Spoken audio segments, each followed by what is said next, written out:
Hey Amazon sellers, welcome back to my channel. If you're thinking about scaling your business in 2026, I just want to get one thing very, very clear. So scaling doesn't just start with putting a lot more money into your ads. Scaling means having a system that's actually profitable and that's working. And a lot of mistakes that Amazon sellers make is that they try to scale before their system is stable. And that causes a huge mess and just, their margins are unprofitable and everything is just not going to really work out. We've worked with thousands of Amazon sellers. We saw what works, we saw what didn't, and this is why in this video I'm going to tell you exactly how a scalable system actually works. So in this video I'm going to walk you through a 30-day scaling campaign and that you could just follow step by step, and that's going to get you exactly to where you actually want to be. So keep on watching and you know exactly how. So now I'm sharing my screen, and the first 10 days will feel very boring, and that's a good thing. This phase is all about just stopping the leaks and not really creating the growth. So as you can see here, a lot of sellers straightly just jump into scaling while they're ignoring all the warning signs already in their account, like high ACoS, unstable conversion rates, budget caps, and being hit so randomly, or their inventory running very low. As you can see, a lot of these companies, a lot of them might be facing very similar issues, but we don't really know behind the scenes. Like as you can see, these ones over here. Your job in the first 10 days is just to stabilize the foundation, to start with a budget control, not just increasing the budgets, but really controlling them. So if your campaigns are hitting budget caps early in the day, that's not a good growth signal. It's a pacing problem. You need consistent exposure. You need front-loaded spend that disappears by noon, and you also need to clean up your campaign structure.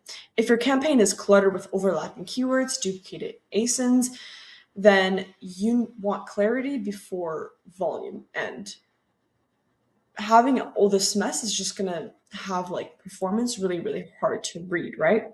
So inventory alignment is also very non-negotiable here. Like if a stock is tight or unpredictable, aggressive scaling will completely hurt your conversion rates and organic rank at the same time. So during these first 10 days, your goal is to stabilize across 3 areas. So spend pacing, campaign structure, and inventory visibility.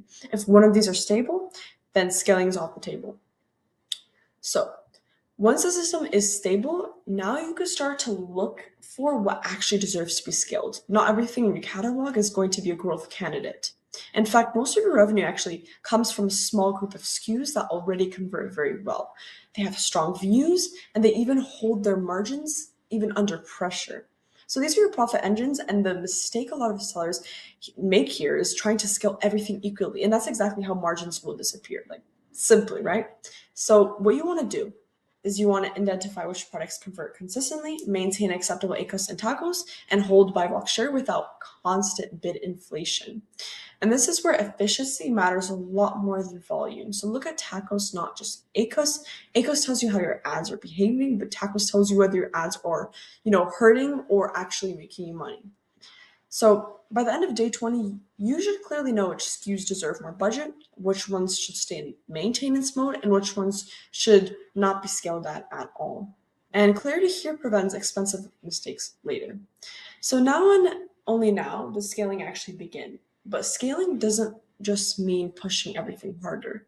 It means to expand intentionally around things that already work. So this is exactly where automation starts executing this plan you've already defined. So over here, you can see this is AI Hello.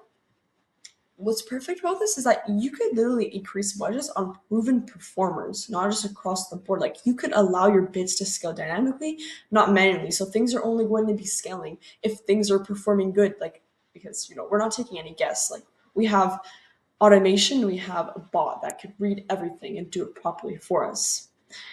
So AHello's autopilot is just built exactly for this. Like once your structure is clean and your profit engines are identified, autopilot adjusts their bids in real time based on conversion trends, CPC shifts, sales velocity, and if demand rises, it scales exposure. If competition spikes and efficiency drops, then it pulls back automatically. And this protects your margin a lot as well. Day parting, as you can see over here, is also a very powerful tool. Instead of running flat 24/7, your spend aligns with high converting windows. So as you can see, you can scale visibility, and the result is controlled growth. By day 30, your account will feel very predictable. Everything is going to be very logical, and your scaling is going to be sustainable. So the biggest shift sellers need to make in 2026 is your mindset. Because scaling is no longer about who spends the most, it's about who has the most scalable system. And the first 30 days to stabilize, not overscale. Your budgets, your structure, inventory alignment will always come first, and your profit engines must be identified before expansion begins.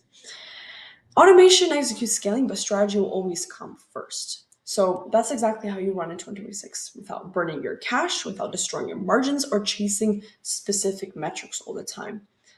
So when your budgets are paced, your structure is clean, your inventory is aligned, scaling will stop being risky, and automation will handle execution, and your strategy will decide your direction. So get the foundation right and get your growth in 2026 very predictable, profitable, and repeatable. Thank you for watching, and I'll see you in the next one.